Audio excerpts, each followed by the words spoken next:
27th. And working on some sound things here. We got it? All right. Right. Second thing we're going to do is the oath of office with Commissioners Hallberg, Peters, and McGrath. Okay, thank you, Mr. Chairman. I am going to come over here for a second. And Commissioners Peters and Hallberg and McGrath, if you could please stand up. We're going to do this all together. I'll give a few sections of what you need to repeat, and if you repeat that, we have our oath of office, and you are officially planning commissioners. So if you raise your right hand, please. I state your name. Do affirm that I will support the Constitution of the United States of America, the Constitution of the State of Minnesota, and the Charter and ordinances of the City of Hastings, and that I will faithfully discharge the duties of a planning commissioner for the City of Hastings, counties of Dakota and Washington, and State of Minnesota, according to the best of my ability and understanding. Well, welcome, Commissioners. Thank you so much.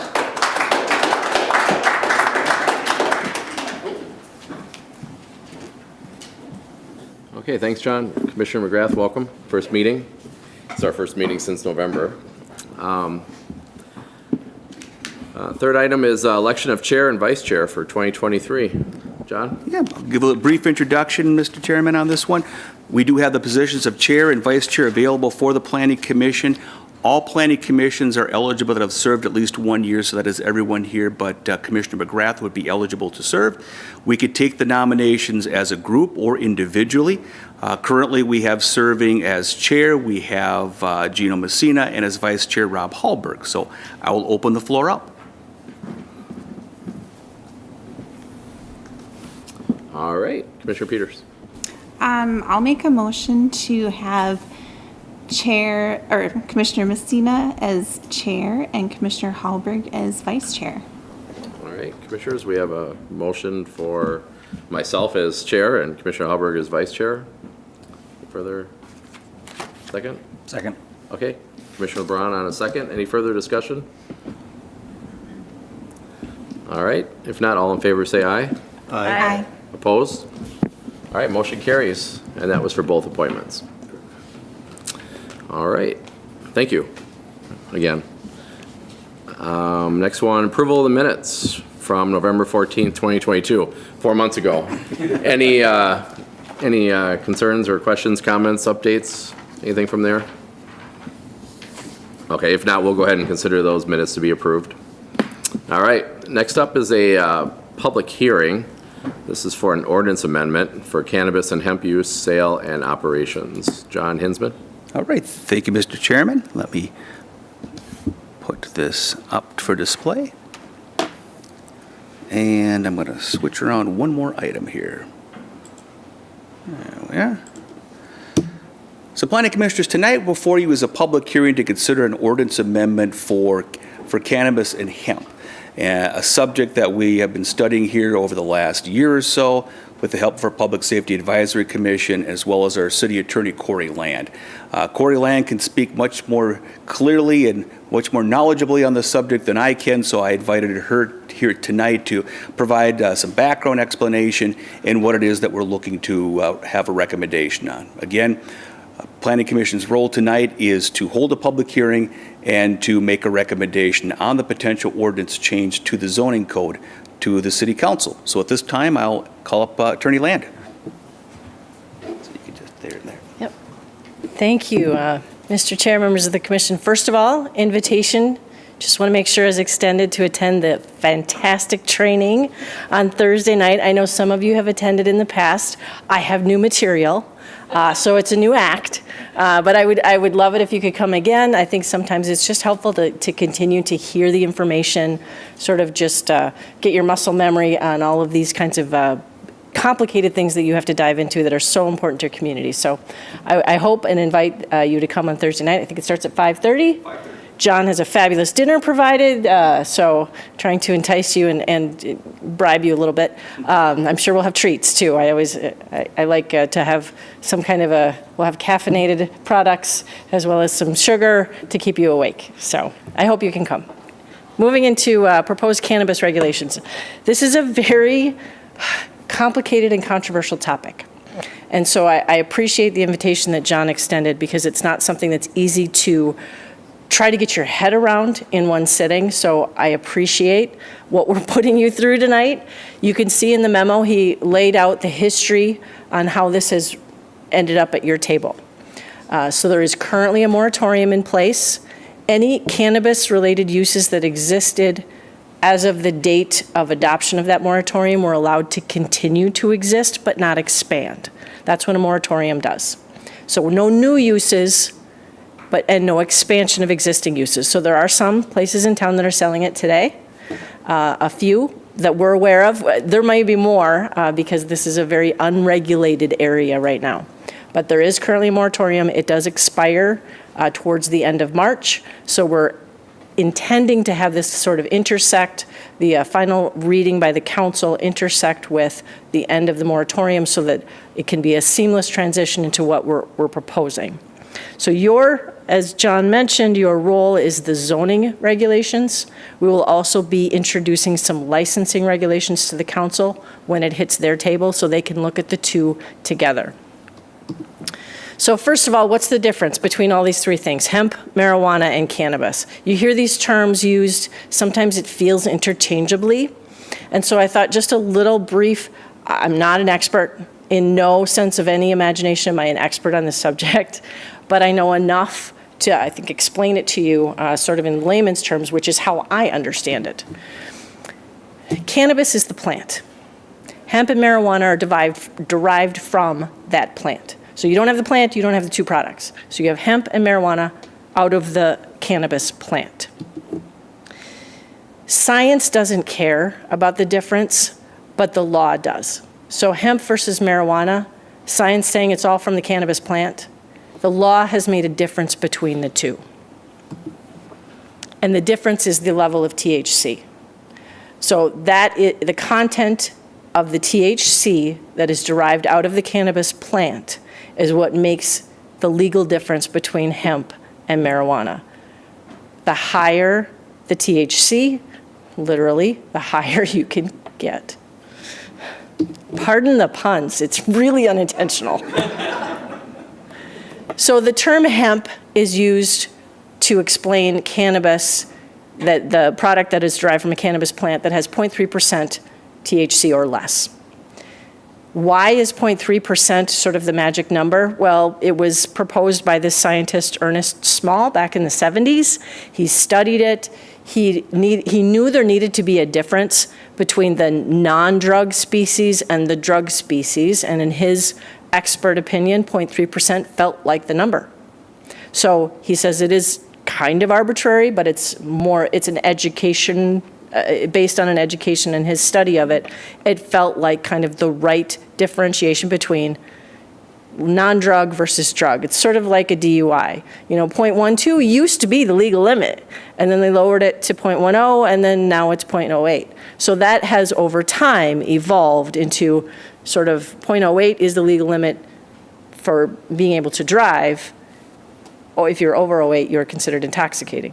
This is the same kind of rule. 0.3% has withstood since the 1970s. They have never, I think the European, over in Europe, they did drop it to 0.2%, but I think they felt pressure because the rest of the world was still at 0.3%. So it is as of January 1st of 2023, it is at 0.3%, as far as I know, around the world. But Dr. Ernest Small said this: I caution that 100% of the groupings within the species is rarely achievable. So in the case of the non-drug, the sativa version, because of the fluctuations in THC content, whether it be a seasonal issue, the plant may have more or less than 3% THC at times. So there's also environmental influences on it. Variations and errors in the sampling method will influence the reported THC levels. So even though we say 0.3% THC means it's a hemp-related product, non-drug, over 0.3% is a drug, the plant is not a perfect way to measure because every plant may have a different level of THC. You may intend to produce a plant that has 0.3%, and it might have more, or it might have less. So it's not perfect. The cannabis strains may produce that are higher in THC will produce the high. And in a medical-related cannabis product, that's often used for pain management. The lower strains in THC, but include a cannabidiol, which is the CBD version, may have some beneficial effects, but they don't give you the high. So that's often used in the type of CBD products, lower THC level, that are used for children, for medical cannabis for children. So the only other difference when you have a THC content is looking at whether one is legal and one is not. In 2018, the Farm Bill came out, because you may say, well, how did these CBD products all of a sudden become so popular? 2018 is what was the difference. The Farm Bill made it legal to grow hemp and cannabis containing less than 0.3% THC. It also made these hemp-related products legal federally under the federal law. But anything that is more than 0.3% THC is illegal under the federal law. I know a lot of states have approved it, recreational marijuana, it's all over the country. Technically, it is still illegal under the federal law. So the CBD product, as I said, has become increasingly popular since 2018 when CBD was legalized. The CBD is found, again, in the cannabis plant. So you can have the 0.3% or less, which is considered hemp, the non-drug version, or the 0.3% or more, which is the marijuana version. You can have CBD products that are on both sides of that equation. So, and you will not know the difference looking at the product. It's only if it's tested and the THC content is confirmed that you will know whether it is the non-drug version or the drug version. It's only, again, CBD products are only federally legal if they say they're derived from the hemp, which is the 0.3% or less, and they contain, and you confirm that they contain 0.3% or less THC. So a lot of these products, these CBD products, have been grown. They started in 2018. You saw a lot of these paper, clothing, textiles, plastics, non-ingestible type products. So it was the topicals, the the candles, the creams, the oils, the clothes. These are what first came out. Now, there was sort of this other market of edibles, but nobody really knew what they were doing, or where they were selling. Then fast forward to 2022, and the Minnesota legislature slipped into one of the biggest omnibus bills you can imagine, on page probably 487, legalized edible CBD. So it's anything with a 0.3% or less, and it's not 3%, sorry, it's 0.3%. That's a typo on the screen. And an edible product under the law is any product that is intended to be eaten or consumed as a beverage by humans, contains a cannabinoid in combination with food. So it's the edible CBD, 0.3% or less THC. Again, Minnesota law did not have any other regulations around it. It just legalized it. They don't license it. They don't require registration of it. There's no real statutory state agency that's overseeing it. There's no testing of products before they hit the market. It is legal with certain restrictions. So there's a bunch of rules around how it has, we'll call them performance standards, about how it has to look once it's on the shelf and how it can be sold and who it can be sold to. But they don't test it. They don't regulate it. They don't know who's selling it. And there's no clear enforcement mechanism. So it can't contain the likelihood or the likeness of a cartoon character. It can't be modeled after a brand of products that is consumed or marketed to children. It cannot be applied to an existing candy or snack food product that exists. It must be packaged, or it may not be packaged in a way that resembles any available food product. It has to have a prepackaged container, including it's child-resistant and tamper-evident. And the labeling must say that there's a limit of 5 milligrams THC per serving and 50 milligrams per package. So those are the packaging requirements. What do they really look like? They look like this. You can Google edible CBD products, and this is exactly what you will see. How that complies with the Minnesota state law, I do not know.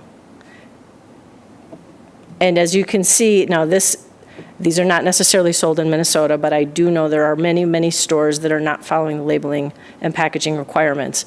The gummy bear package shows that this is 25 milligrams of CBD per gummy. So you have to cut that gummy into 5 pieces, and that's a serving.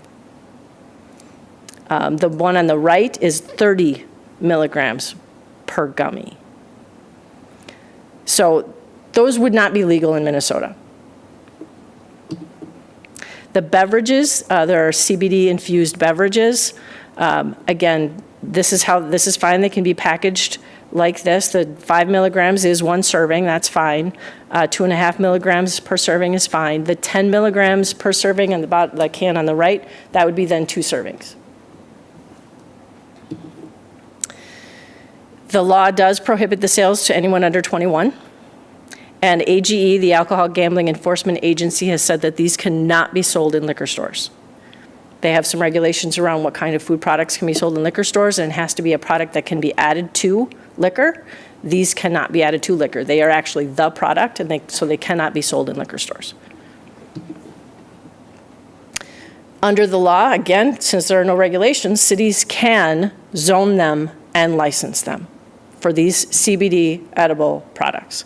So that's why we're bringing them forward to you now. There is proposed legislation right now that is making its way through the many, many groups and hearings that it has to, and it is for adult use cannabis. And I bring this to your attention because all of this might be for nothing, depending on what happens with the law. Current legislation says that they will not allow the city's local regulation of licensing, that the state will completely encompass all licensing of all of these cannabis uses.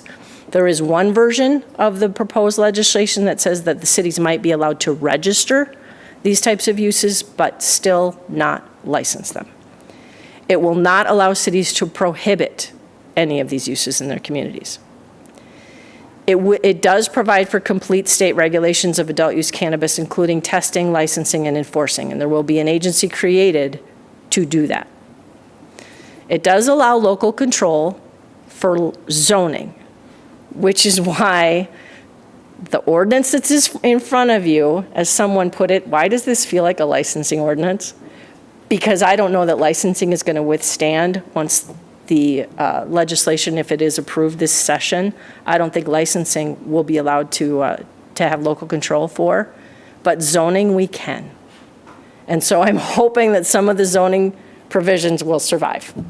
So that's why everything is packed in to the zoning ordinance. It's also in the licensing ordinance. These are very similar ordinances, but I need to have it in zoning if you like all of these regulations in order to if the state will allow us to regulate it at all. So what does this ordinance look like? We're trying to regulate all kinds of cannabis uses, whether we know about them or not today, whether they're legal or not today. So the definitions include some of those that are in the proposed legislation at the state level, including adult use cannabis. So it does include the over 0.3% THC type products. And then all of these different kinds of uses. So farming, manufacturing, testing, wholesale, retail, the delivery, whether it be internet sales or any other kinds of delivery methods, as well as medical marijuana. So those are all of the uses that we can regulate through zoning. The definition of a cannabis business is anybody that is performing a cannabis-related service. So it's the cultivator, manufacturer, retailer, wholesaler, transporter, testing facility, event organizer, delivery service, edible retailer, medical cultivator, medical processor, medical retailer of any kind of cannabis product. So it's broad. I tried to include everything that, again, exists today and may exist tomorrow. And then the cannabinoid product is any of these things. So it's the cannabis concentrate, a product infused with it, any other product that has the cannabis concentrate, or any artificially derived cannabinoids, or the adult use cannabinoid, which is coming down the pipeline, or the edible cannabinoid products, which exist today, or the medical. So again, including all of the uses today, the products today, and the uses potentially tomorrow. So what are we talking about? Where are we putting these uses? Farming related. So I just generically call them farming. So that's the cultivating. Where's the grow operation going to happen? Obviously in your ag district. I'm proposing it as a conditional use that you have to have 100 contiguous acres. You have to be licensed by the state, which is a regulation today. In order to grow, you do have to have a license by the state. Not for the over 0.3%, but for the under 0.3%. And no retail sales allowed on site. So those are the regulations, again, that we're throwing out there for the farm-related uses. The retail, we're proposing that they would be by conditional use in the C3 and the C4 commercial districts. And then they would also have to comply with all the performance standards, which we've outlined in a later section. The manufacturing, testing, and wholesale, which I will warn you, can smell really bad. If you don't have the proper odor mitigation type equipment, the facility will stink and it smells like a skunk. Now, I have been very successful in putting some fantastic odor mitigation measures in the medical marijuana facility that is located in Cottage Grove. And because of that, that place has never, ever had an odor complaint. So I'm cautiously optimistic that if one wanted to locate in your industrial park, we could put similar measures in place that would make it be a good neighbor. But we are proposing it to be a conditional use in the industrial park. And then, again, we can address those odor mitigation issues if one use were to come in front of you, and we can put those conditions on it. So what are the performance standards for the retail uses? Again, I know these look a lot like a licensing type scheme, but again, to try to survive, whatever the legislature is going to do, if they say you can't regulate these by licensing, we need to have them in the zoning ordinance, because what they have said so far is you can put zoning regulations as long as you're only regulating time, place, and manner restrictions. So we've already discussed the place because we put them in the right zoning districts. So these are kind of time and manner type restrictions. So the business must require proof of age and have signage of the age, so you have to be over 21. The products have to comply with whatever labeling and packaging requirements at the end of the day. We know what they are today, but we don't know what those labeling and packaging requirements are going to be tomorrow. Hours of operation between 8 a.m. and 10 p.m. Products must be behind a counter in a case. In no way can the customer directly access any of the products. It has to have clerk interaction. There must be a security plan. As I said, these are federally illegal operations. Many of them cannot get bank financing, and they operate on a cash business. And so it's very important that we have them talking with our police chief to make sure that they have appropriate security measures in place. And then they have to comply with our compliance checks. We would do compliance checks just like we do on liquor establishments and tobacco establishments. We would not allow, obviously, anyone to purchase, use, or possess if they're under 21. Clerks must also be 21. This is similar to the tobacco requirements. No product can, this is a little tricky. No product can contain more than 0.3% THC. Why did we put that in there? Because if the legislature flips, we want to have time to adjust and say, wait a minute, we knew these were going to be 0.3% or less THC products in these particular zoning districts. If you're going to say that we can now allow recreational marijuana, we may need to rethink where they go. So it's hopeful that this will be a little stopgap to give you time to pause, look and see where you want the recreational, the 0.3% or more products to be sold. We're not going to be able to prohibit them, but you might want to pivot and say maybe the C3 and C4 are not the right zoning districts. Maybe they are. Maybe you want to expand it. Maybe it hasn't been a problem. But it just gives you the ability to pause.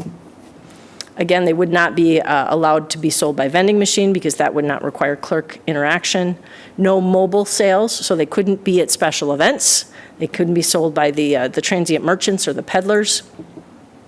And they would not allowed to be, could not be sold at liquor stores or bars.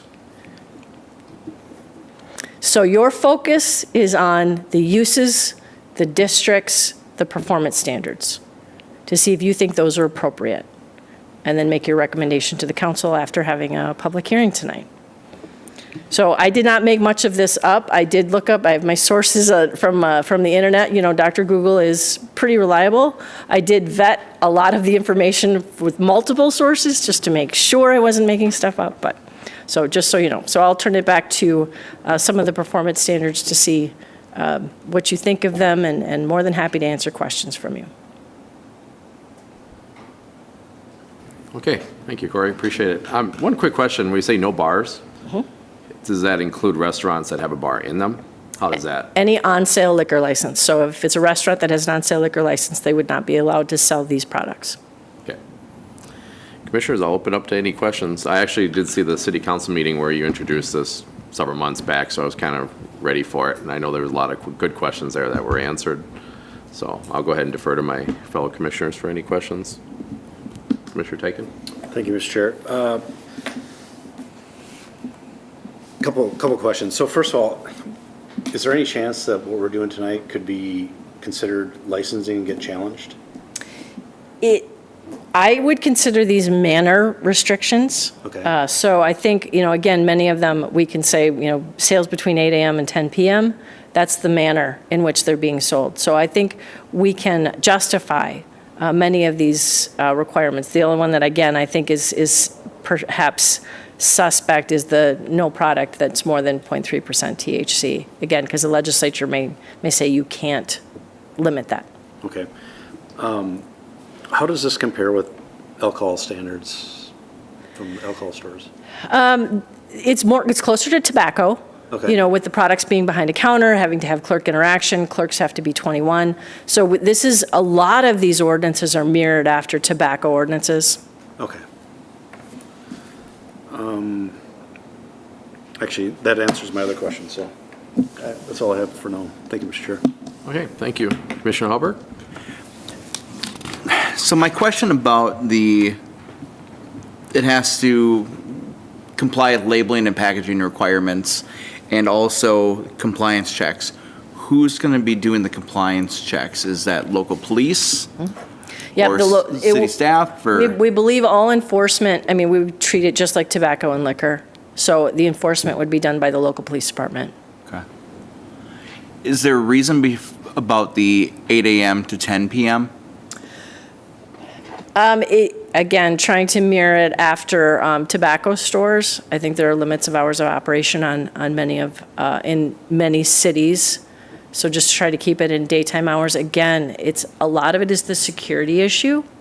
They're not consuming on site, so it's not like they need to be open like a bar. Yeah. Right? So it is intended to keep it kind of during the daytime typical hours. Okay, thank you. Okay.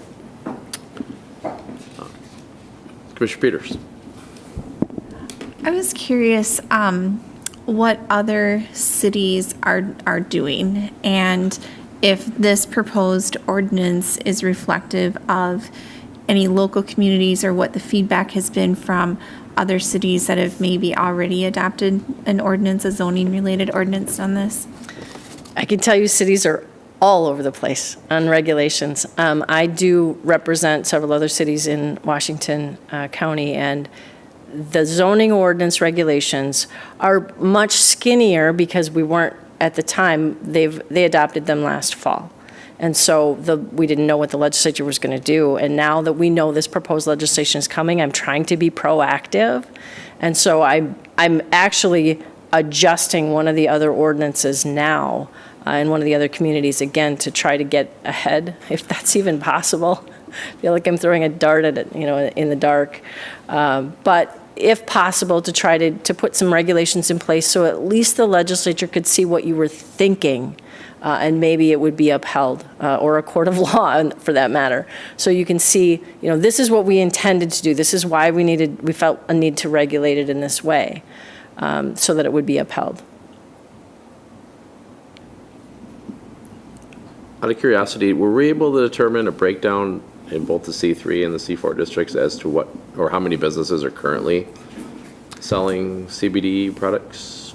Yeah, maybe have Attorney Land, I think it's 4 or 5 right now that are in operation selling. They are all with the C3 or the C4 district.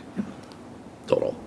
Total, yeah. So the C3 and the C4 district in general is downtown, Vermillion Street, Highway 55. It's most of the commercial districts, other than some of the new buildings in the downtown area, auto sale areas, and then there's a few smaller C1 areas on 55. But it's a pretty encompassing area of commercial districts.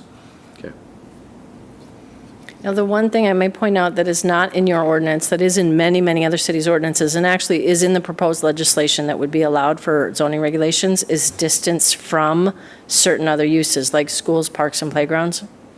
Now, I think both the PSAC committee as well as the Public Safety Committee of the council looked at that factor, and although PSAC recommended it, I can't remember if they, one of them recommended it, but the committee of the council did not feel that that was necessary. It certainly is something that you could add if you felt like it was important, but most of the other communities do have some kind of a distance from whether it's daycare, schools, parks, playgrounds, places that involve children. That was not put in this current one? Correct. I don't see it Yep. in there. Okay. And the proposed legislation says you can have a distance of up to 1,000 feet. So that would be your max anyway, well, if the law passes. Right. So we could make that as a condition of approval with the proposed ordinance? Yeah, commissioners would be, Is that in there? yeah, if a commissioner wanted to amend the ordinance, we can look at amendments to that as part of the recommendation process here too. And also, Mr. Chairman, just a reminder too that this is a public hearing, so if you want to open that up, we could yes. do that at any Sure. time. Let's do that real quick. Yeah, I almost forgot. There was a lot of information there. Yeah, we'll go ahead and open up the public hearing. And do we have anybody on Zoom? I do see one person on Zoom. I will see if I see a hand raised. If the person on Zoom wishes to address the Planning Commission, please use the raised hand button. And I'm not seeing anything there. Okay. Do we have anybody present here who would like to speak? No? Okay. I'll go ahead and close the public hearing. And now open it back up to questions for commissioners. There we go. Commissioner Peters? So one of the things mentioned with the industrial zone is just the smell, and that you were able to put some things in about, just that smell sort of mitigation. Maybe I missed it, but I don't see that in here. And if it's conditional use, that would kind of leave it up to, who the planning commission and the city council at the time. Is that something that should be in here if that's important? Yep, Your Honor, Your Honor, listen to me. I'm so used to I'll take it. Your Honor is here. She is here. Mr. Chair, members of the commission. I thought about putting the odor mitigation requirements in there, and there were just so many. It really felt like it could be case specific based on the application, how close the neighbors are, whether it's, you have an immediate neighbor, you have some distance between, because in fact, in Cottage Grove, that particular user bought a significant amount of land and has a very big buffer zone. So even though we did put a very robust mitigation plan in place, I'm not sure it would have been absolutely necessary given the distance from their neighbors. So I thought it could be a case-by-case basis. And at least I have some kind of technology, information that we can bring in and apply if we need to. And then this might be a question, for you, but are there any other sort of nuisance ordinances that would cover that? If something came forward as a conditional use, are there other ordinances that would, allow a planning commission not to subjectively, but very objectively, like put that in place? Sure. In very general terms, we do have nuisance provisions within the city code relating to noise and smell and other types of nuisances. So we define them generally. We don't get into anything very specific about what they are, but just what the results might be and the impact on other individuals. But certainly within a special use permit that we would be reviewing by the commission, we're able to add those types of performance standards to ensure that those do not become problematic.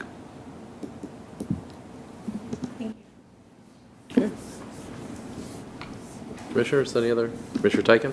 Thank you, Mr. Chair. A couple more questions I have. You spoke of distances to other things. What other ordinances do we have as far as distances? Alcohol? That's a great question. I'm not sure if you have, Any performance or? yeah, those kinds of distance requirements sometimes it's between existing uses too, so you don't Right. want to have two cannabis-related uses too close together either.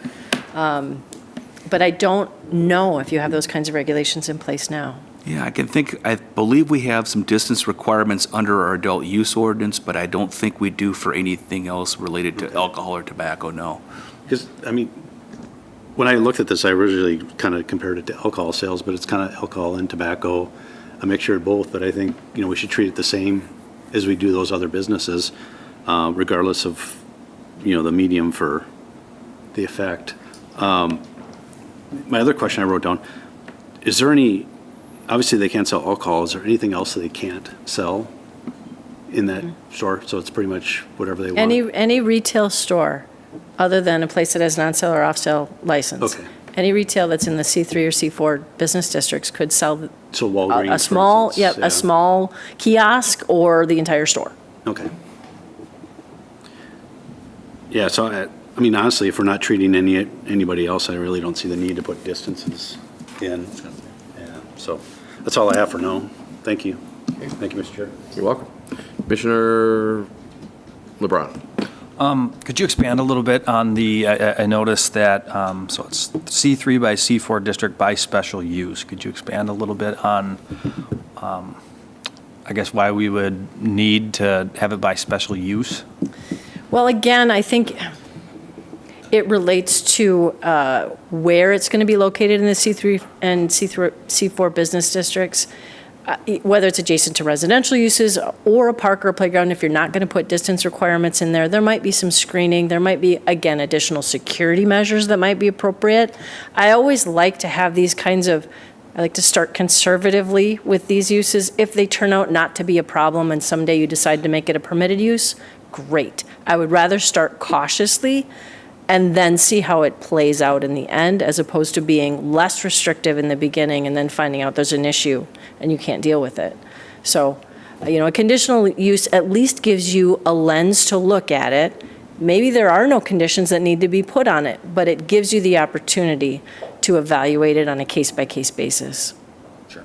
Okay. So it kind of leaves it up to us to, see how restrictive we want to be, case by case. I guess I just, I have family from Michigan, so the experiences that Michigan has had with their own, process surrounding this issue in the past so many years, just what I've seen and heard from folks in towns in Michigan, it's actually really interesting because as this sort of use has expanded and become more common, the cities that have, gotten ahead of it and had good processes in place have had an easier time. The cities that have been more restrictive have actually caused themselves more issues in other ways.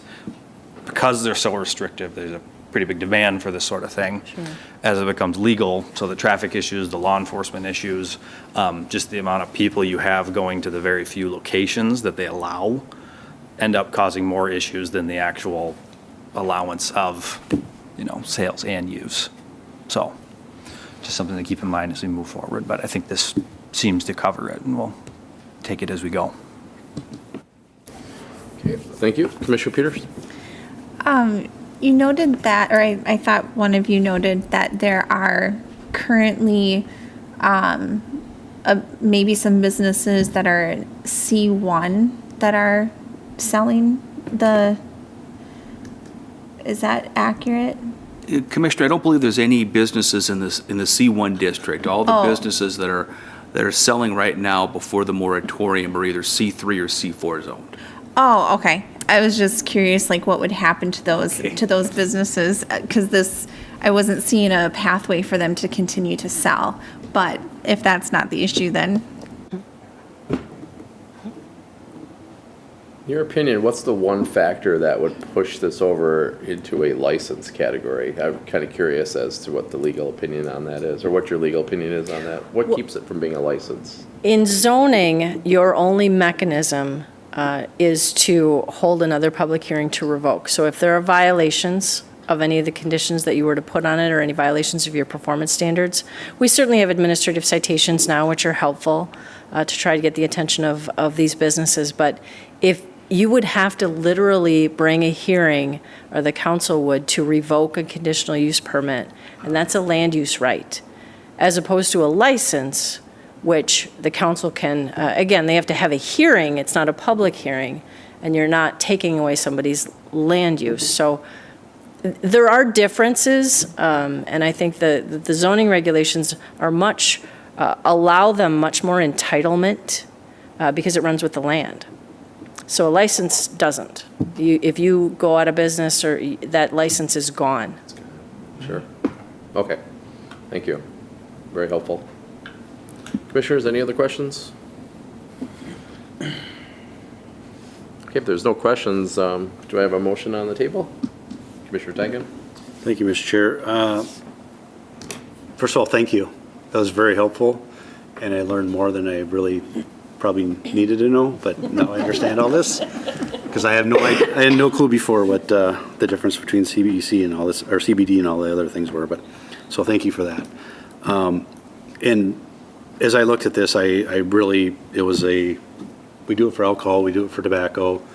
This seems like a good way to kind of track what's going on and still allow people to do what they are legally entitled to do. So I move that the Planning Commission recommend approval for the ordinance amendment, cannabis and hemp use, sales, and operations. All right. Commissioner Tenkin on motion. Do I have a second?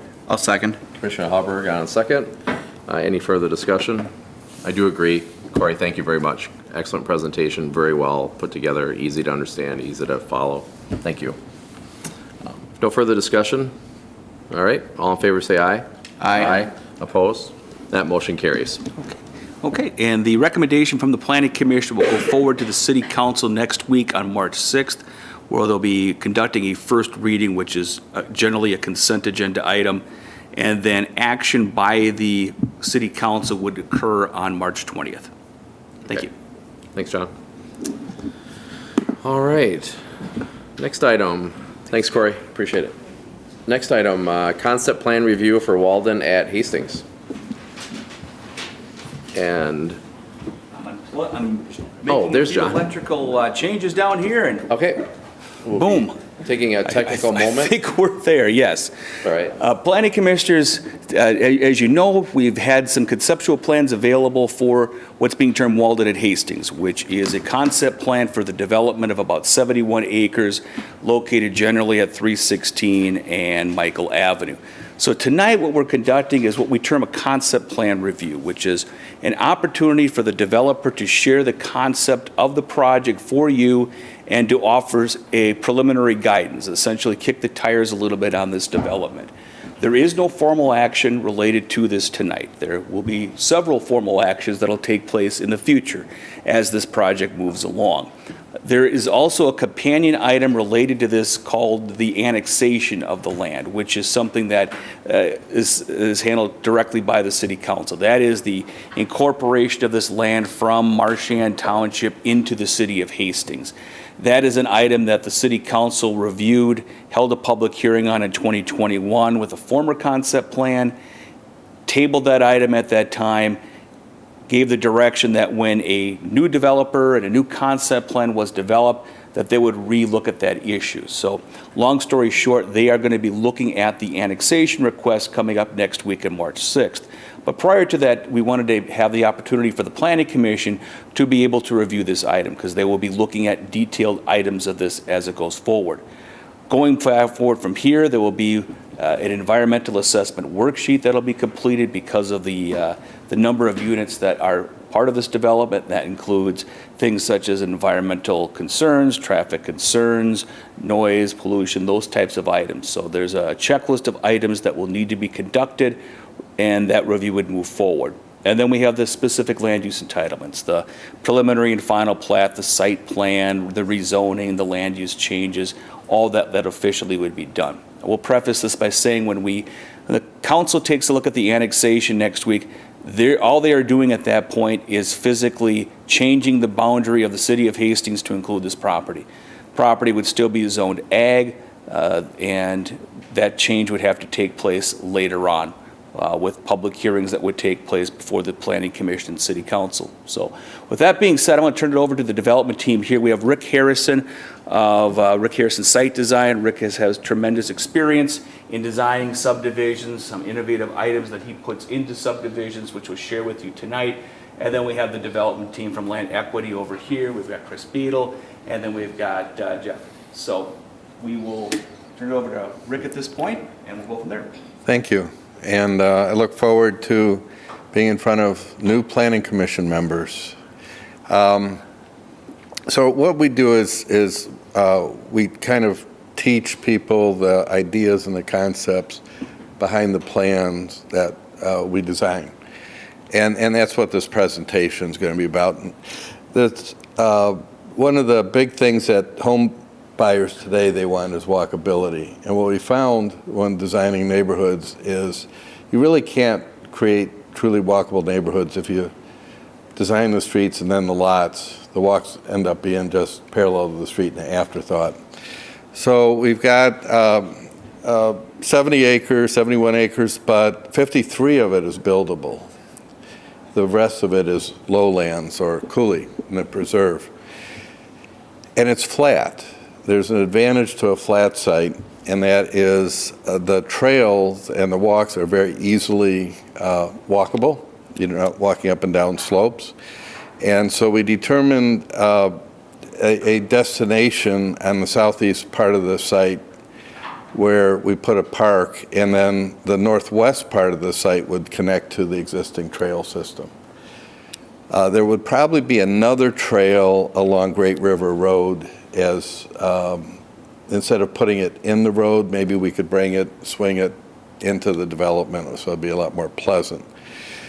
So the thing about a straight trail that I like is the site is organic. In other words, it's mostly free-flowing in the design, but when you put a straight element like a trail, you could see right through where that trail is going to lead. No matter how you hit that trail, you know where it's both ends, and you'll be able to see that. And what I like is you could put small trees easily planted at the beginning.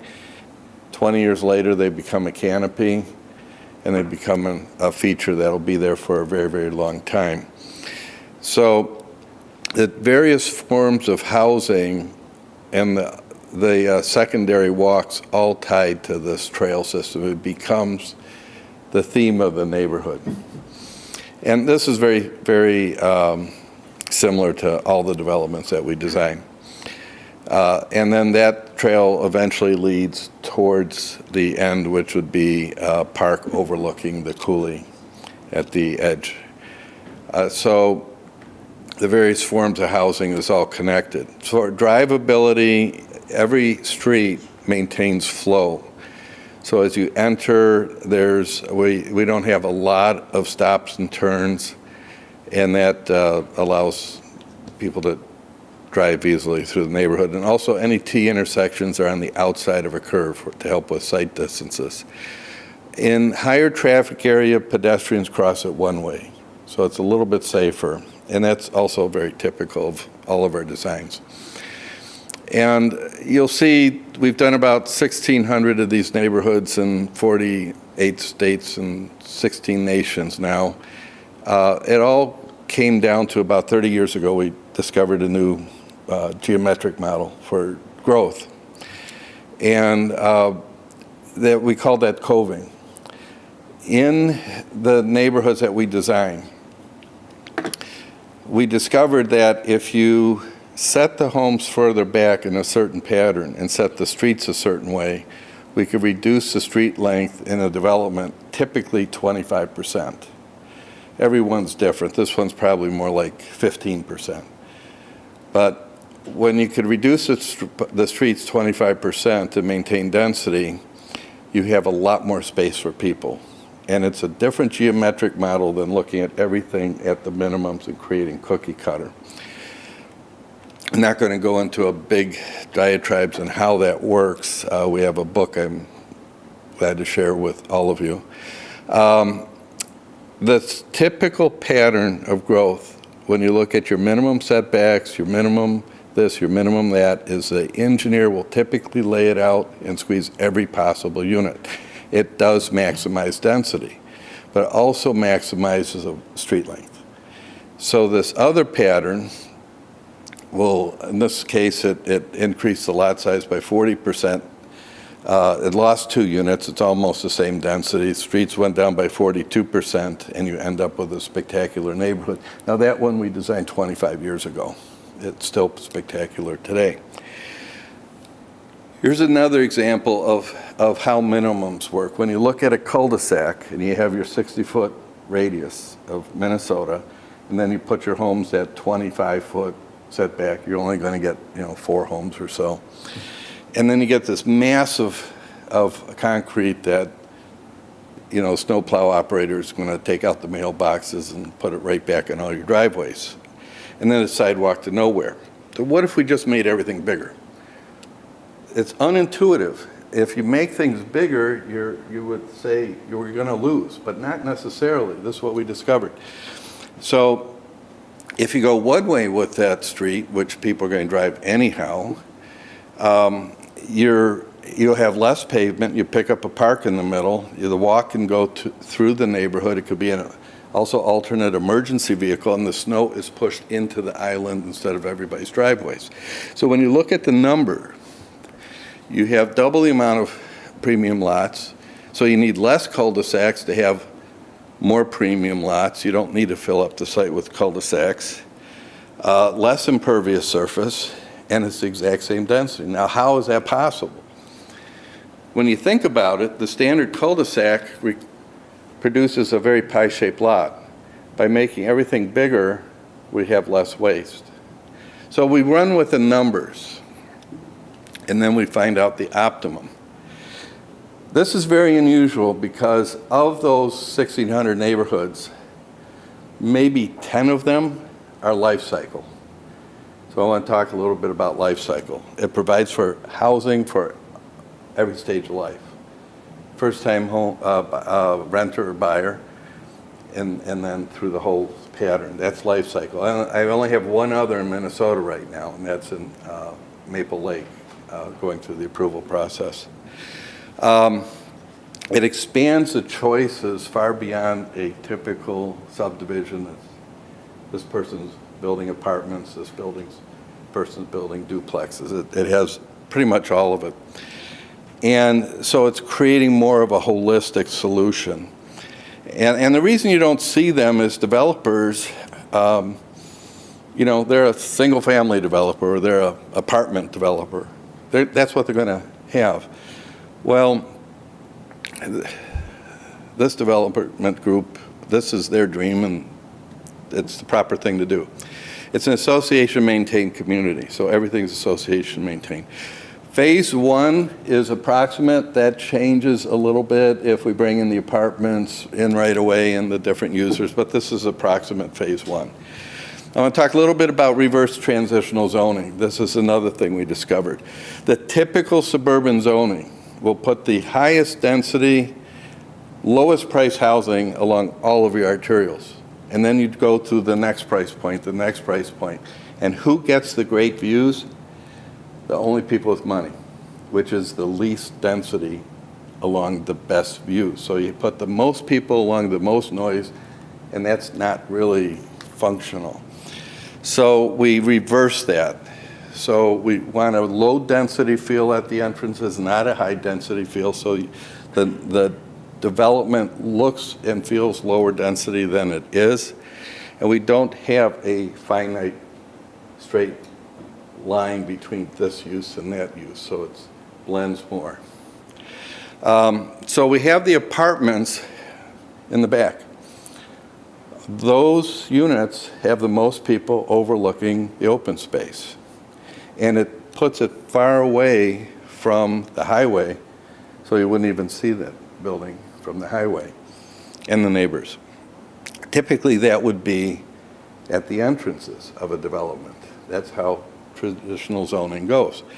We would rather see the most people along in the best place. So you've got the open space on one side, we have proposed ponds on the other side of the building. So each side of the building has fairly decent views. And so this is the logic behind this reversing of the transitional zoning. We started doing that about 20 years ago. It just makes common sense. The transitional zoning comes from Levittown from the 1940s. And, you know, pretty just boilerplate. But, you know, it just didn't make sense to us. The apartments would be, of course, your first-time renters and your younger people moving out for the first time. We have rear-loaded, where the parking is in the rear, with a private lane townhomes, road-type townhomes. Very common now in the Twin Cities. So the back of the townhome you would normally think is the back is a porch, and it's really the front. You're parking in the back. So you have a much more attractive, what you would think is the front, is the backside. And that is what's along the highway, along with extra setback and open space to give it a more attractive feel. Now, I used, and I modified the architecture a little bit, I just took a Pulte unit. I just put those on there. So that's what I used for the graphics. And I tried to give this a little bit of a modern farmhouse flair. Who's going to be in the townhomes? Young couples getting started. And they might move up to the twin homes once they have kids. Their first, house type home. And that's along the single-family homes to the north. And so that forms a buffer. But you could see that extra setback is different for a twin home product. At the entrances, we're not squeezing anything close to the street. We want that open feel, almost like a anti-subdivision feel. It's that first impression. And then as we get into the development, it squeezes down. So that would be the next age up. Active adult, that would be me. And that would be quads, duplexes. There's more of a apartment type building for a higher density in there, but that would be themed for active adult. One level. Well, we do have this, that building's tied in with it too. And so this is what that would look like. And these are patterned after units that they're building here in the Twin Cities. Actually, most of all these units are actual units that they're building elsewhere. And as we evolve this and we have the users, we'll hone that down. But, we wanted to use mostly standard units that are being built today and try to theme this with like a modern farmhouse type theme so that the neighborhood's more congruent. But the big thing is you'll see in any of these units is it's the view. When you're out the window, what are you viewing? We're trying to avoid looking directly into your neighbor with these angles and things like that. So we'll be working with different users to make sure that they take advantage of the views that the site plan offers. And assisted living, that's where I'm going next. And I got about 10 years. And that's the final transition. And so we've got some units there. And that's in that first phase area. And then that follows up with a single family in that coved area, which is patterned after these neighborhoods that are being built in the Twin Cities, like Watermark and, I forget their name, it's Watermark owns them. And that's what these units are. They're single-family rental, and these units are very similar to the Watermark units, and they're very, they're modern farmhouse, are very cute units. Very big demand for it, but you could see that feeling of space that we have. The south corner is low, so we're proposing some ponds and a bridge over into the development. And you can see the meandering walks. Those walks are set in easements as they leave the right-of-way, so they're still public walks, and they're beautiful, just like Lake of the Isles and the Twin Cities. 100 some odd years ago, they laid in all the meandering walks. It adds a lot of character. So everything is individual, and so that's what we have there. There's a dog park that you could see, and there's different amenities along the walk. As far as the view sheds, when you have a home that's exactly parallel to the home next to you, and let's say the minimums are 100 or 110 feet or whatever your minimums are, that's your view. When you put the homes on an angle to each other, the view out the window expands. So that's what we mean by view sheds, is laying this out in a way that when you look out the window, you have the perception of more space than there actually is. It's kind of like a higher ceiling makes the room look bigger. Same type of thing. Walkability, all the walks lead to the trails, and walks are pulled away from the intersections where possible. We feel that's safer. We've been doing that for 20 years. And again, the walks all lead to the main trail. Now, this other meandering walk that's parallel to the road, I would recommend that be the extension of the park system. We put that in the easement, the existing trail, to be and get a lot more attractive instead of putting it right on the highway like the others. Decorative ponds are there, the trailhead park, dog park, pickleball. We haven't met with the Parks Department yet, so we don't know whether these amenities are city or private. And the very last thing that we do in design, the very, very last thing is the lot lines. So when we design, we design it in a way where the lot lines are going to comply with minimums, but when you do your streets and then your lots, the prescribed steps in your ordinances, you're going to get a subdivision, and all those other thoughts and features, they're going to be bypassed. So that's why we do these methods that we've developed.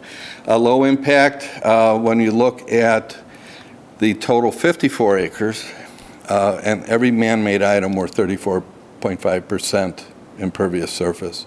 So it's a pretty efficient development. That means 65% of the site is organic. That's what that means. We met with the neighbors. We're putting a screening wall at the end of that drive, and then we're putting a 30-foot wide landscape buffer. We had a neighborhood meeting, and I didn't get hit with too much food thrown at me, but we came out, with everybody agreeing that we'll build the berm, and we had the engineers guide us with their landscape architects, so it would look a bit like that. And that's my presentation, and if you have any questions.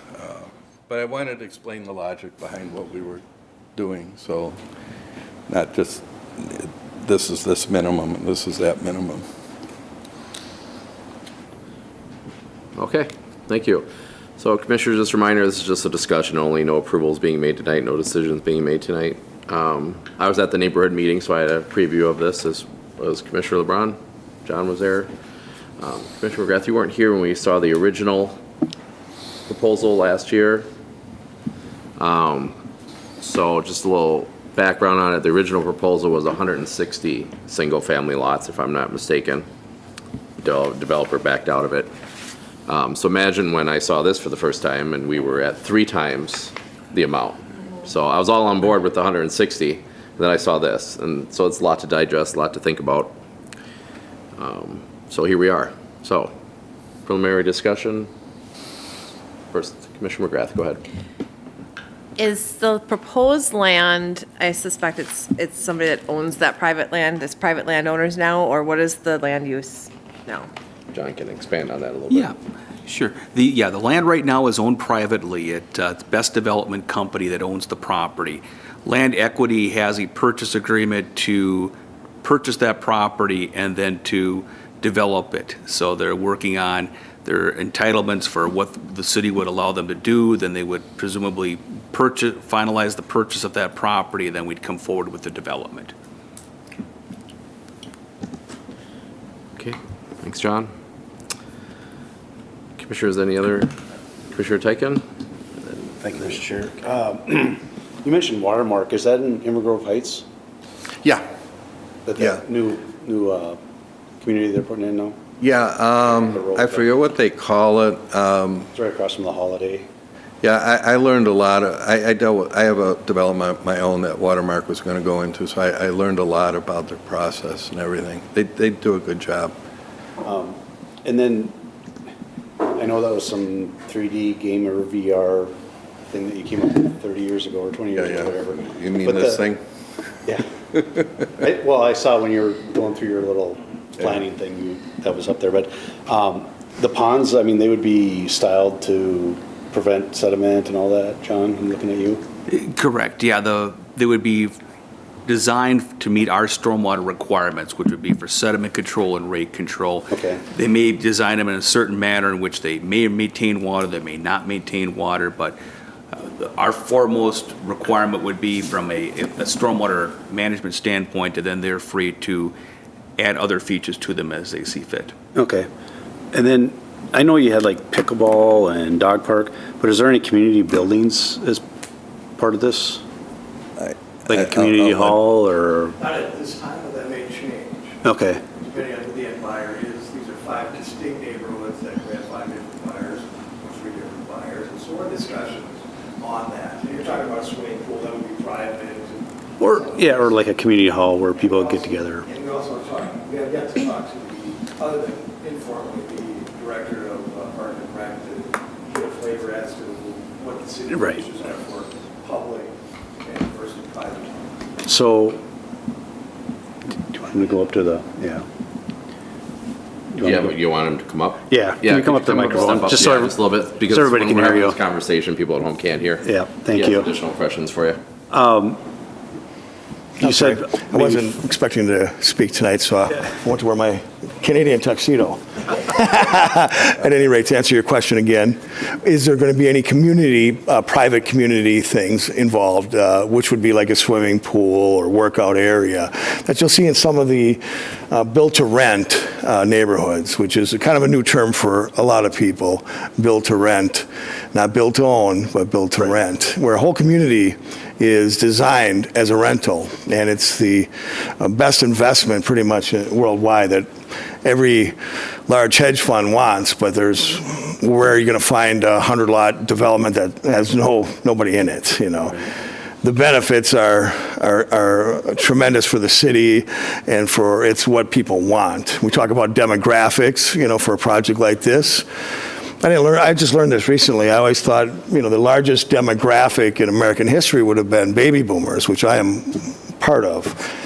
So is my dad, so it doesn't actually mean anything. How can my dad be a baby boomer and myself? It doesn't add up, right? There's no like agency that creates these things as pop culture. But I just found out that millennials are the actually new largest generation that we have in America ever. And number 2 is baby boomers. And this build to rent happens to appeal to both those two different cultures.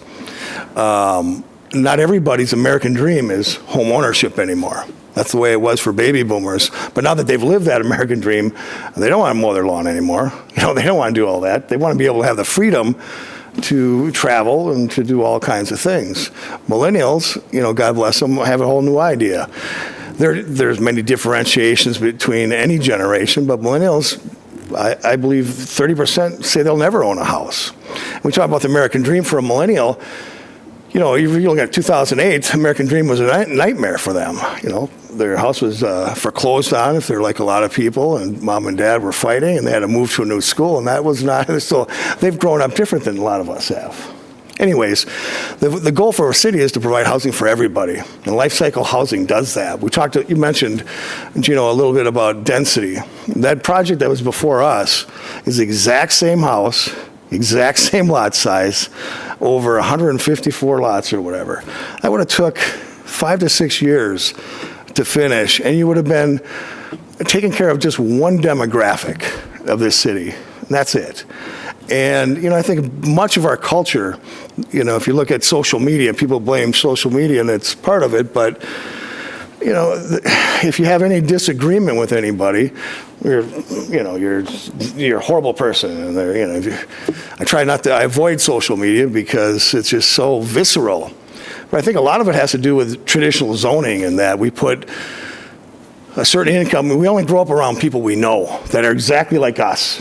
They're the same family style, they're the same income, right? We don't know each other. That's why we don't get along as much. Life cycle housing embraces the connection between people. It doesn't matter your income or age. We try to supply housing for everybody. Maybe we understand each other a little bit better in the end.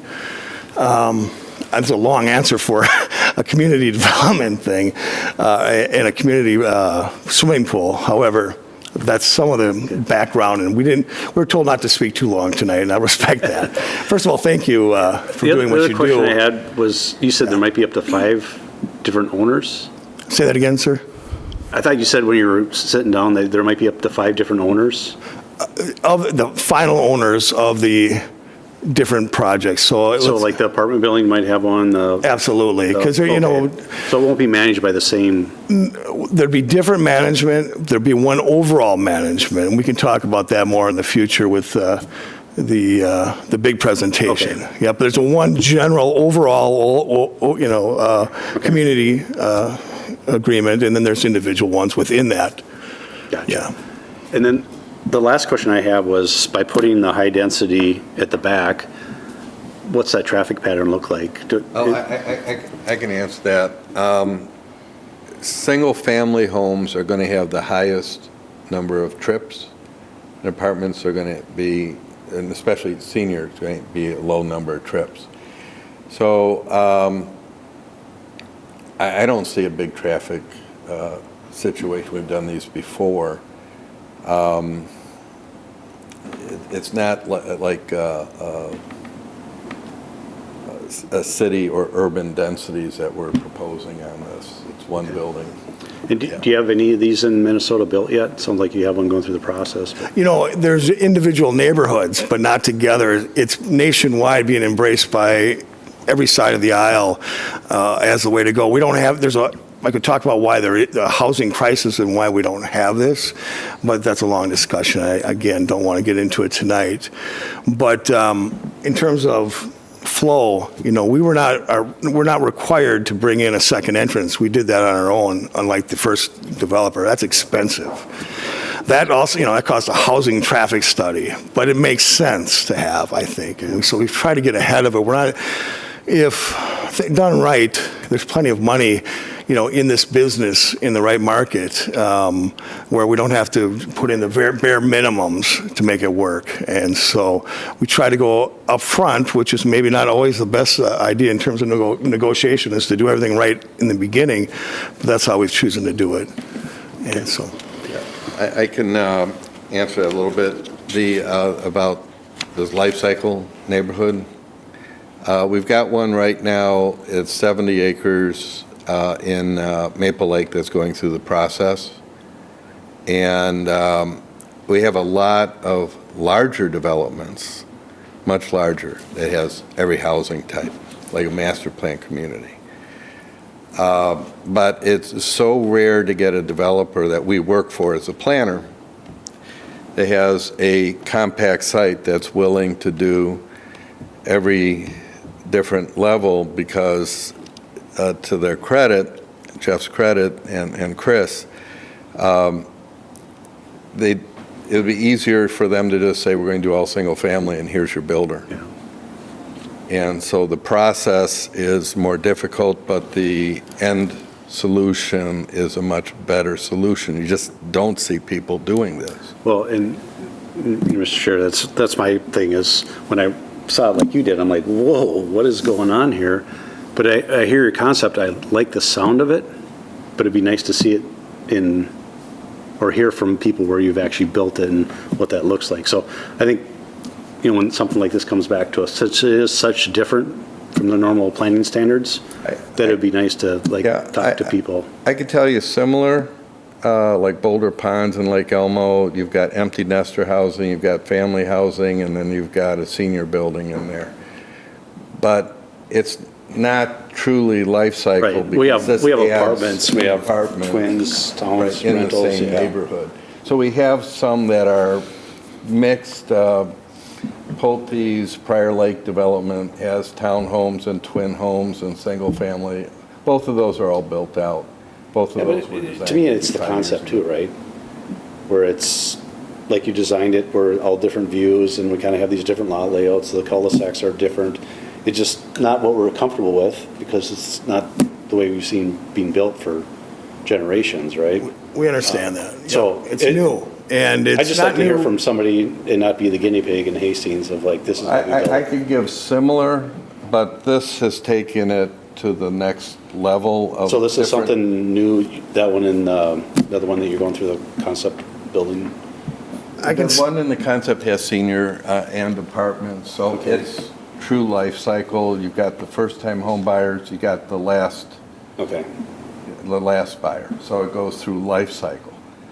But it is really rare on a small 50 or 70 acre piece of land, you have a developer willing to do that.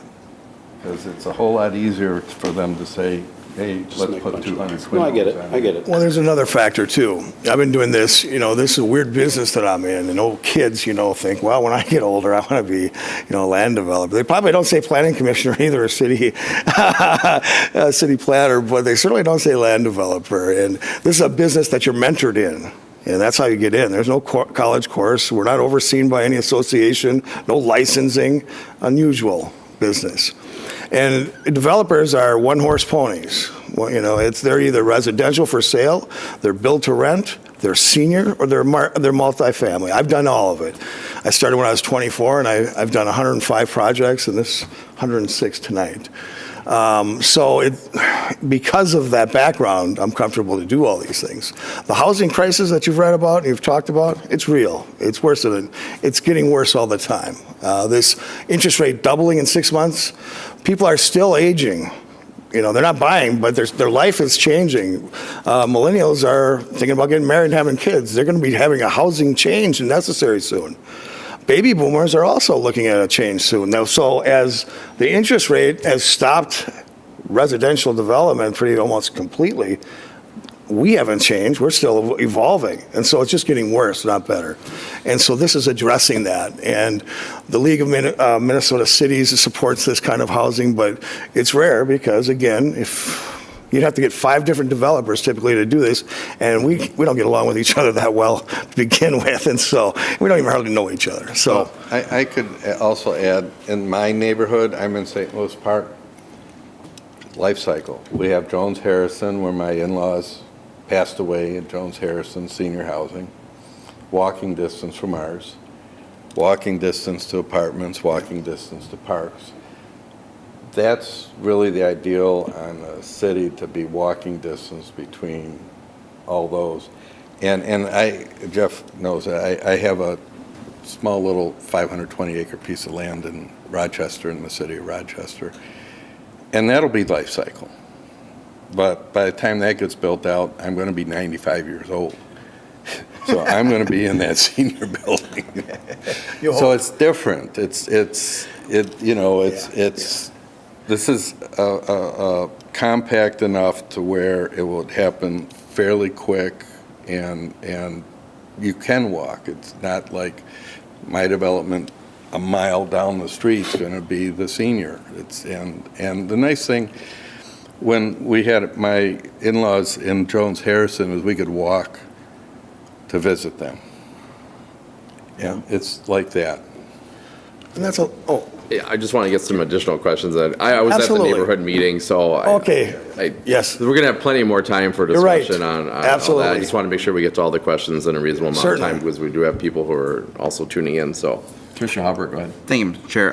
My questions are around the apartment complex and the assisted living. About roughly how many units in each? There was, We get 170 in the apartment. Yeah, In the and senior building, was 60. 55 or 60, I think. I think it was 60 in depends on what part of the So is that the assisted living though, or is that including the, The apartments themselves are 170. Okay. And then the assisted living, there's a 55-plus apartment and then assisted, so there's two different buildings. We have a senior Okay. campus that you would have. Okay. Senior living incorporates independent living, Oh. right? Assisted living, memory care are all parts of it. They're identified as separate neighborhoods in this, but they're really one senior campus for us. Okay? perfect, thank you. Commissioner Peters? I have two questions. When you reference this as a COVID, that's a tricky Oh, wait a word. minute. That's a, We don't want to be associated with COVID. yeah. But when you reference that, and I understand that's with the use of the streets and not having as much length to the streets as needed or as previous models, I just wondered if some of these communities, if they're car-dependent communities like Hastings is, because that community, I appreciate all the walking space and green space, and I really do like the thoughtfulness of the design. But realistically, the walking can only take place within that area. There's really not a lot that's close. Anyone living there will need cars, and thinking about like the twin homes and the townhomes, it's likely to be multiple cars. How do you see all of those vehicles being able to park? All right, I'll answer that. When you look at Cove developments, I don't know if you notice how long those driveways are. Most homes are going to have 2, maybe some even 3-car garages. But there's a lot more parking in a Cove development because we're not right up against the street. And then there's the public streets, they could have on-street parking, and we have guest parking, and there's parking underneath the apartments underneath and those. So compared to most modern subdivisions, we probably have a percentage more parking. And then the streets, it's hard to tell because I know it's not an official plan yet, but the streets seemed narrower than, or maybe that's what I heard. So then when there's snow removal, then would that eliminate any kind of street parking? If there's, like, right, if you think about right now when we've had all this snow, Yeah. even in town here, some of the streets that normally you can park on both sides, they're slowly narrowing. Do you see that as being an issue that would eliminate street parking? The public streets are standard street sections that we're using today. The private lanes in the back, there's no parking in those lanes. They would have Okay. guest parking. So they are narrow because we want them narrow because they're really a wide alley. Okay. And then my other question, you noted that, because this is a different kind of style, and you noted that there are 1,600 similar developments around the world. I was just curious if you ran into any issues where maybe one or more of those developments failed for any reason and were redeveloped in a different way. And I was just wondering if that's the case, what caused them to fail? Like what lessons were learned from those situations that could be applied to this situation? The only, I am not aware of any that failed. And early on when we were doing this, we would revisit with the cities, revisit the neighbors, interview the neighbors to see how things were going. We're always evolving. There was only one instance that I ever heard of that there were no homes built in a neighborhood, and that was D.R. Horton. They said they would not build on a project we did in Hammond, Louisiana. It's actually City of Robert. And I said, well, that never happened. And I looked at development. All the streets were in, there were no homes. And so I looked it up. There was a dispute because they built it without environmental impacts, and the Army said we use that site for armament testing, and there's unexploded bombs underneath there, and you are not building any homes. And 10 years and $2 million in legal fees later, D.R. Horton ended up building all the lots, and it's sold out today. That's the closest I have ever heard of a development we did that failed. We have 1,600, I'd like to tell people we have been hired by 300 developers and there's 1,600 developments, so if it didn't work the first time, they wouldn't come back. But I could tell you, early on, we had no architectural control back in the days, no walk requirements, none of that. And I could tell you that our design methods were used by developers who wanted to do a cheap job, and they looked at the pavement savings as more money in their pocket. And I started realizing that our name was on some pretty ugly development because of the homes and the requirements. And we stopped working for those clients. That was about 20 years ago. So I can't say that we have all, our early work, we've got better looking ugly development. And so it taught us a big lesson. Our name was on it. And ever since then, we're very careful of who we work for, because we can't create a movement if it's not better. And that's what we're trying to do. I could speak to this project just for a minute because I value your time on a Monday night. It's hard to do. I've never had a project fail other than the crash, which everybody failed. And if they said they didn't, they're lying. This project, we wouldn't build a road unless it was pre-sold, period. We don't speculate anymore as to let's put this in and see if anyone buys it. There's too much at stake, and so it cannot fail. Okay. Can I speak real quick? I wanted to mention one thing. You got to come up. One thing that they didn't mention that I think was important is why we came up with this concept was more specifically because of old people get put into homes and there may be, 20 or 30 First of all, miles. we don't like to be called old people. Yeah, yeah, right, good point. Anyway, but a lot of times you put them in a home and you might see them once a week or once a month because you get busy. Like Jeff, he lives in New Richmond. He's got to get his son to soccer in Maple Grove, and his mom lives 30 minutes from there. We'd love to bring his mom to the soccer games, but that's an extra 30 miles there, 30 miles back, 30 miles there to drop her off and back. It's just too much driving. So unfortunately, old people don't get involved in things. And you know how to kill an old person is stick them next to another 90-year-old person that carrots fall out of their mouth. They have nothing to do. They have no life. It's like, why are we doing this to our old people? Other cultures don't do this.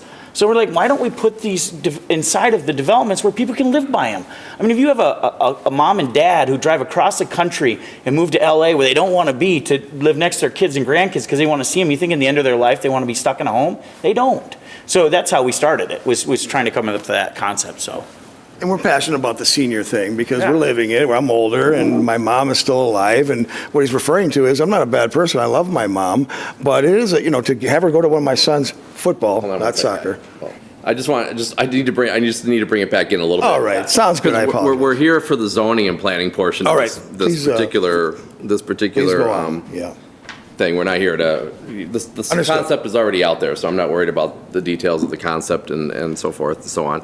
my main things that I'm going to be watching going forward, I don't need answers tonight, but my main things I'm watching going forward is Highway 316 is not ready for this kind of development, I can tell you that right now. I took 5 minutes to take a left turn the other day from leaving from Coburn's, all because traffic is a little slow and it's one lane. We got Highway 61 being rebuilt in 2027. Definitely a factor, because that's going to affect the comprehensive plan. It's going to affect Hastings tremendously. So I got to figure out how this is going to fit into that. So that's in the back of my mind as well. Third, market. I know that today, 400 and some odd rentals seems like a great concept. 3 years ago, when we approved 2 developments, so did those developments. Well, guess what happened? Construction costs went up, interest rates shot up, the price of the houses shot up, and guess Yes. what? They're not sold. You bet.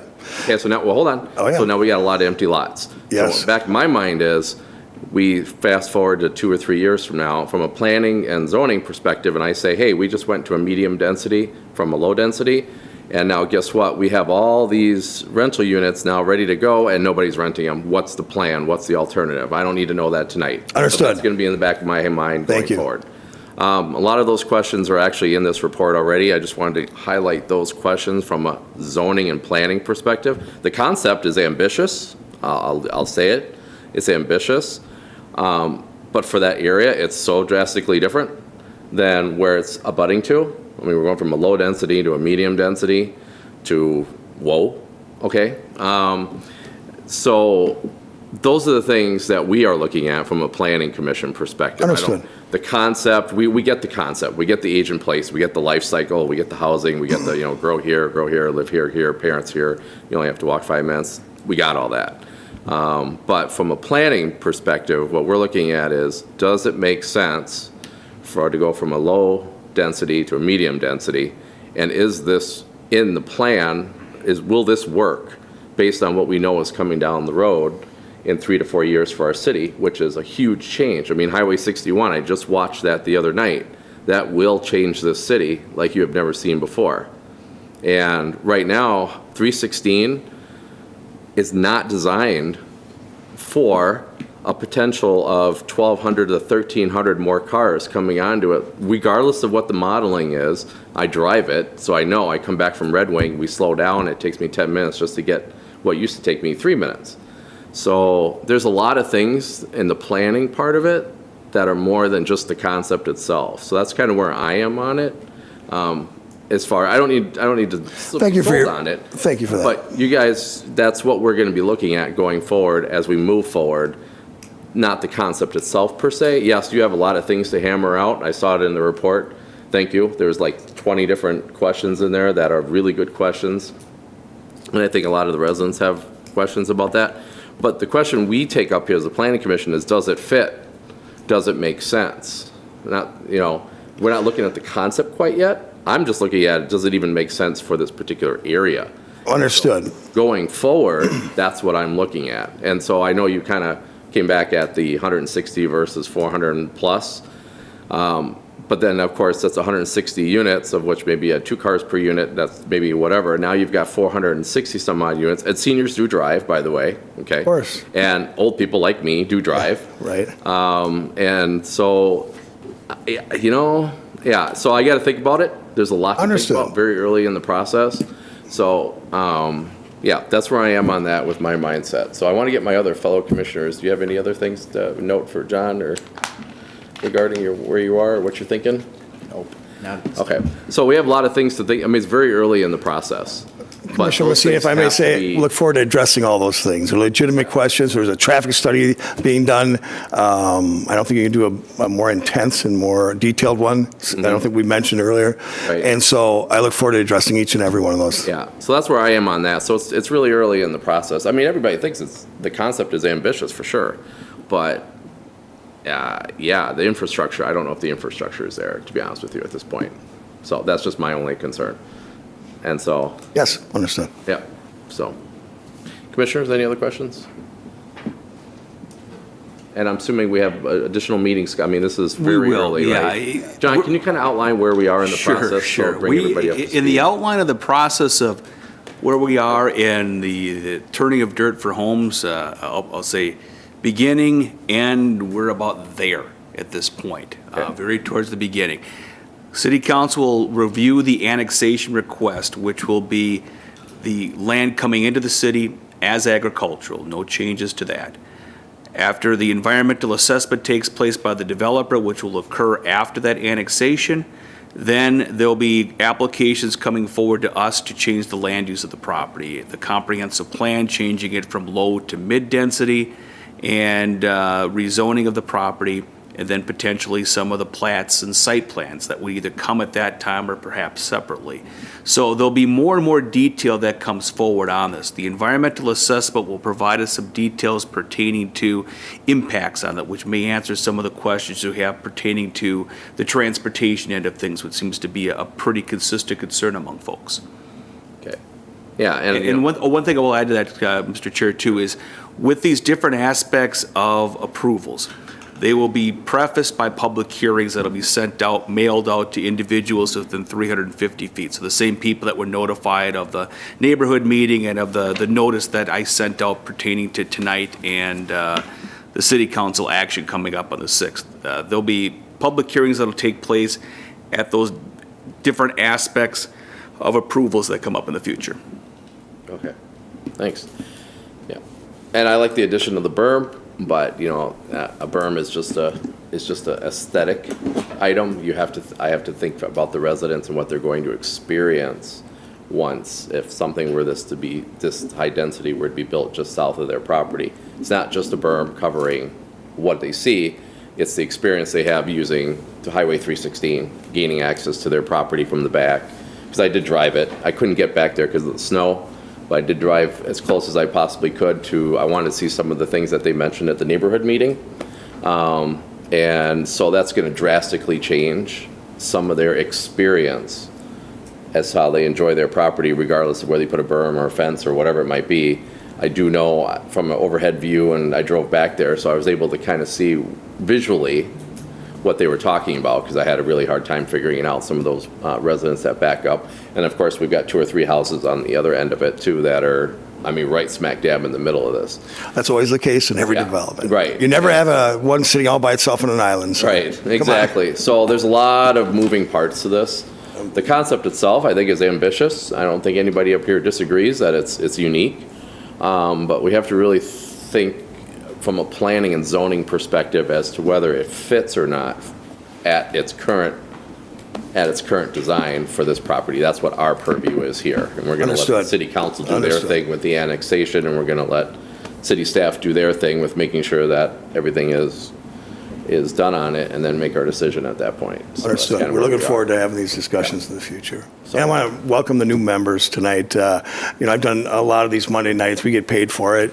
It's hard, when you work all day, and it can be 10:30, 11:30, and when the market is busy, there's 5 of these projects going a night, and so thank you for, and there will be existing other members. Yeah, and there will be other opportunities, other public hearings, right, John? At least a minimum of, give me an idea, 2 or 3? 2 or 3, yeah. Right, so there'll be at least 2 or 3 more opportunities for public hearings where people will be able to appear in front of us and in front of city council throughout this process as well. So again, very early. So sorry, I didn't mean to take up everybody's time here. I just wanted to make sure that we wrap it up in a nice package. So any other questions, commissioners? No? Okay. All right, so again, this was discussion only. No further anything. John, do you have any further? Yeah, as far as other business tonight, I'm working on a couple of ordinance amendments that will either land at the next commission meeting or the one following that, putting together a solar ordinance and also some other changes related to escrows and fees. So I'm working on both those. My preference would be to have them be both at the same meeting instead of having one and then one 2 weeks later. So if I could do both at the same time in 2 weeks, great, but if not, it'll be a month out from there. And that's the other question tonight, too, I think, that came up from City Attorney Land. We are holding a training session for commissioners coming up on Thursday. We had a similar session about a year ago, I think, that Corey conducted for the Planning Commission here, so I extended the invitation to new commissioners, but certainly if you want to come, let me know. You're certainly welcome, but understood that you were a part of this a year ago, so. What time is that? That is at 5:30 on Thursday here. here in the conference room? Yep, Or upstairs. are we gonna have it here? Yep, upstairs in the community room, yep. Yeah, but if you're gonna attend, please let me know. I just will get taken in food orders, make sure I got enough. Okay. Commissioners, any other announcements, business? No? All right, if not, I'll take a motion to adjourn. Mr. Chair, I'll right. make the motion to adjourn. Commissioner Halberg, motion to adjourn, second. Second. Commissioner Tyken, all in favor, say aye. Aye. Opposed? Adjourned. One for Melanie, and one for Rob over Thanks. here. Rob got me taken care of already. You got your boss? The senior home next to Jerry's, is that Yeah. moving on or? Oh, yeah. Slowly. I mean, they're finishing up their engineering.